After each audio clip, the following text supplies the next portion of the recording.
What is better, Wawa, Royal Farms, or 7-Eleven? The answer is it doesn't matter as long as you're getting the results you're looking for. What is better, high carb, low fat, or low carb, high fat? Again, it doesn't matter as long as you're getting the results you're looking for. What is better, volume-based, conjugate periodization, or high intensity? Again, it doesn't matter as long as you're getting the results you're looking for. Hello and welcome back to the Fox Strength Performance YouTube channel. I am Taylor Fox and we're back in the car for another Strength Car Talk, coming to you from a Wawa.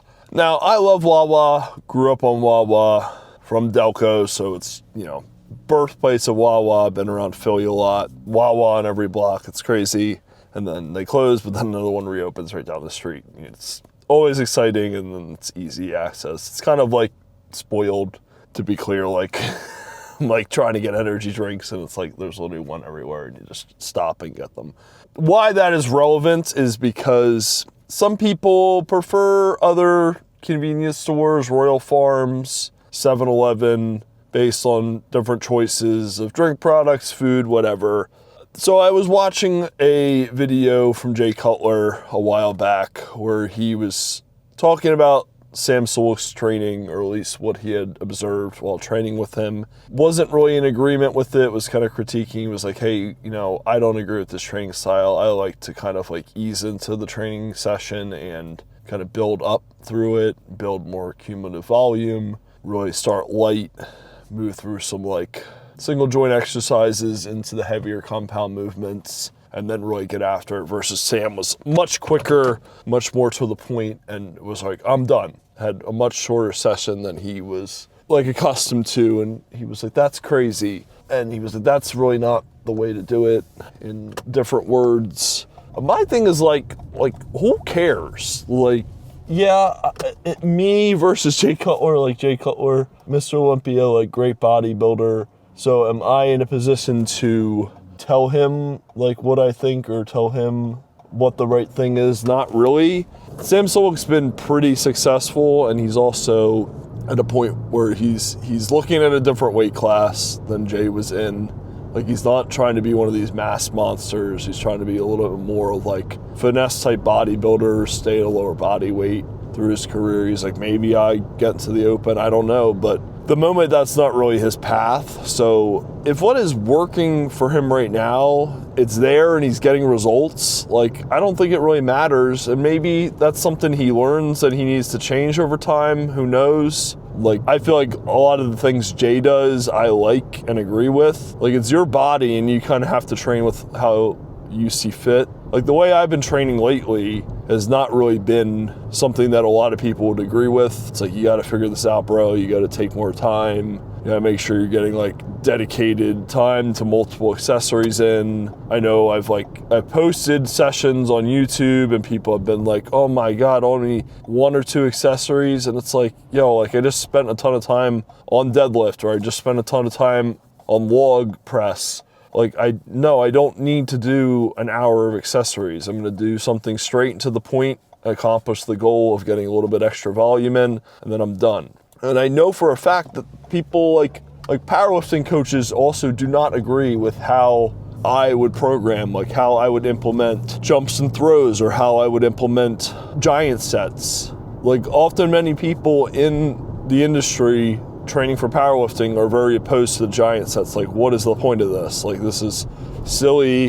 It makes no sense. Like, let's focus on just getting stronger and just working harder on the main movement. And I do get a lot of those points, but I had a call with a fellow coach from Powerbuild lately where we talked a lot about that kind of stuff. And it's like, yeah, it makes sense that you would just want to focus on the specific nature of the lift you're preparing for competition. But then, at least for me, I would often see a lot of injuries pop up, a lot of overuse stuff pop up. And that's kind of the said principle, and you're adapting to those imposed demands. Like, you're doing so many barbell squats, you're doing so much bench press, to the point that we just kind of overwork ourselves and burn out. And then it's like, oh yeah, right, like that portion of the hamstring or the adductors, like we need to strengthen those, so we need to keep those healthy, so then we don't like have one pop while we're freaking trying to squat heavy. That makes a lot of sense. And programming it like to where you just don't have to think about it, I always felt was like a real positive and a great way to go about things. Because then you're not exhausted from doing 45 minutes of squatting, and then you're like, oh, well, now I have to do Copenhagen's, and I don't want to do those. That's certainly an aspect of powerlifting training that you just have to get through, like get your life together, carb up, make sure you have intra-workout, make sure your nutrition is good before each session and after each session to prepare for the next session, sleep. But I also do like that aspect of just things being automated, like it's built in to the main movement training, before that point where we start to peak.